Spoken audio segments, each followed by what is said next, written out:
adik-adiknya belum pada tahu. Ya, belum pada tahu ya. Teman-teman di sini ada yang udah pada tahu nggak sih apa itu susah cekas? Udah pada tahu belum? Ya, belum tahu. Kita kasih tahu dulu aja. Tahu dulu salam literasi. Oke, mama sama kakak. Jadi kalau misalnya kakak bilang salam literasi, kalian jawab soca cekas bedas bedas bedaskeun. Bedaskeun. Oke. Kita coba ya. Coba yuk. Teman-teman ketika neriakin bedas, tangannya dikepal kayak gini ya. Siap? Siapa? Pada siap gak nih? Ya gak kedenger nih suaranya. Pada siap enggak? Siap banget. Oke, mulai aja kak. Oke, siap ya. Salam literasi. Soca cekas bedas. Mantap. Oke, kita langsung ke perkenalan. Perkenalkan, nama saya Muhammad Hajar Bukhari, bisa dipanggil Kak Hajar. Saya sebagai Pak Haji. Halo Pak Haji. Sebagai Ari, pemuda satu. Halo Pak Ari. Halo semuanya, perkenalkan nama kakak Gisela Syafamina sebagai Halo semuanya, perkenalkan nama saya Muhammad Zaki Rasid, bisa dibilang Tarika Zaki. Saya di sini berperan sebagai pemuda 3 bernama Ade. Oh, Halo Kak Zaki. Ya. Halo semua, kenalin nama aku Syifa Bernis Maulida, bisa dipanggil Kak Syifa. Aku di sini sebagai teman Darmi. Halo Kak Syifa. Perkenalkan nama saya Mutiara, berperan sebagai teman Darmi. Halo. Halo semuanya, perkenalkan nama saya Tiara Kusuma Putri, berperan menjadi Ibu Haji. Halo semuanya, kenalin aku Zalfa Kaisa. Aku berperan sebagai kakaknya Darmi atau Dirma. Halo. Halo semua, perkenalkan nama aku Irma Amalia. Peran aku di sini jadi narator. Halo semuanya, perkenalkan nama saya Salsa dari sana. Saya di sini sebagai tukang sayur. Halo semuanya, perkenalkan nama saya Jihan Sintawia. Di sini saya berperan sebagai Ibu Darmi. Halo Kak Gia. Hai semuanya, perkenalkan nama aku Nadira Zara Firmansyah. Peran aku di sini sebagai pemeran utama yaitu Darmi.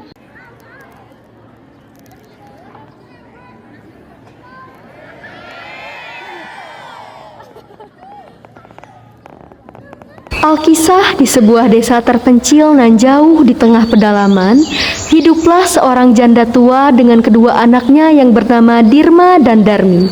Semenjak ayah mereka meninggal dunia, kehidupan keluarga ini pun menjadi susah. Bahkan sang ayah tidak mewariskan harta sedikit pun kepada mereka. Sehingga demi melangsungkan kehidupan bersama anak-anaknya, sang ibu pun terpaksa bekerja di sawah milik orang sebagai petani. Dirma sebagai anak pertama selalu membantu sang ibu di rumah. Sementara putrinya yang lain yaitu Darmi memiliki sifat kebalikan dari sang kakak. Darmi adalah seorang gadis yang manja, pemalas, dan hanya mementingkan diri sendiri terutama penampilannya. Suatu hari, sebelum sang ibu pergi bekerja, beliau berpesan kepada Darmi untuk membantunya membersihkan rumah selama ibu dan kakaknya tidak ada di sana. Darmi anakku, ibu dan kakak akan keluar untuk bekerja hari ini. Ibu minta tolong kepadamu untuk membersihkan rumah selama kami pergi ya nak. Hah? Apa ibu tidak salah menyuruhku membersihkan rumah? Bu, aku ini anakmu, bukan pembantumu. Jika aku membereskan pekerjaan rumah, itu akan membuat tanganku menjadi kasar. Aku tak mau. Nak, maaf, ibu bukan bermaksud menjadikanmu seorang pembantu, tapi setidaknya kita bisa saling bekerja sama di rumah ini. Ibu menjalankan kewajiban ibu dan kau pun juga sama demikian. Pokoknya tidak, aku tidak mau. Apakah kamu tidak kasihan pada ibumu ini, nak? Untuk apa pula aku mengasihani ibu? Tidak ada untungnya bagiku. Sudahlah, lebih baik ibu pergi saja dan menghasilkan banyak uang untukku. Begitulah perangai Darmi.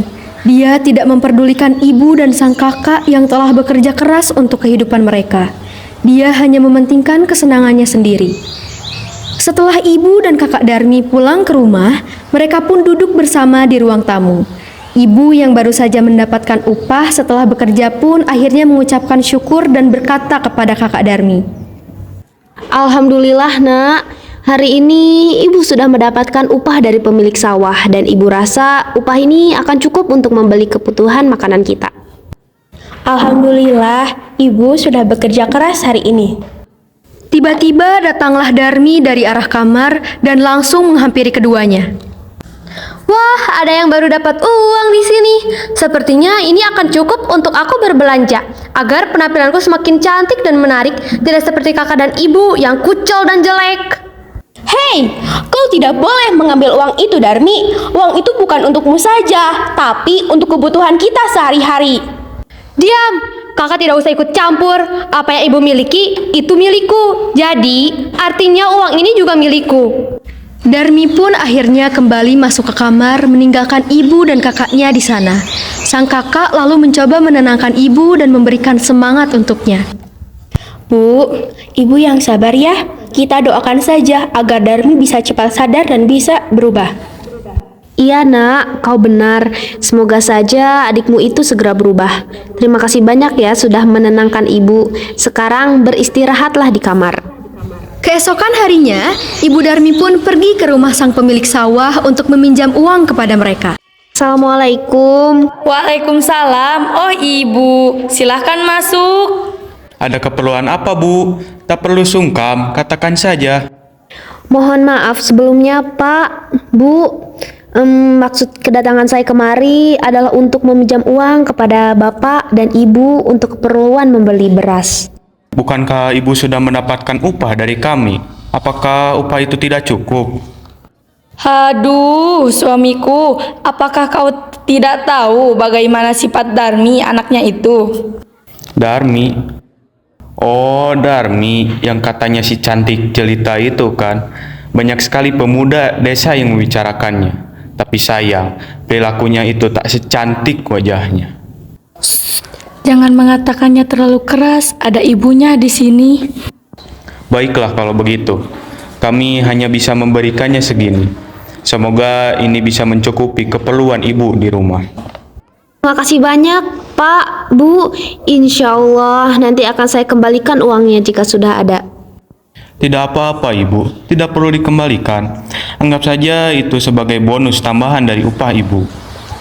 Setelah mendapatkan uang dari sang pemilik sawah, keesokan harinya pun Ibu Darmi berniat untuk pergi ke pasar. Darmi yang mengetahui hal itu pun langsung mendekati ibunya dan berkata,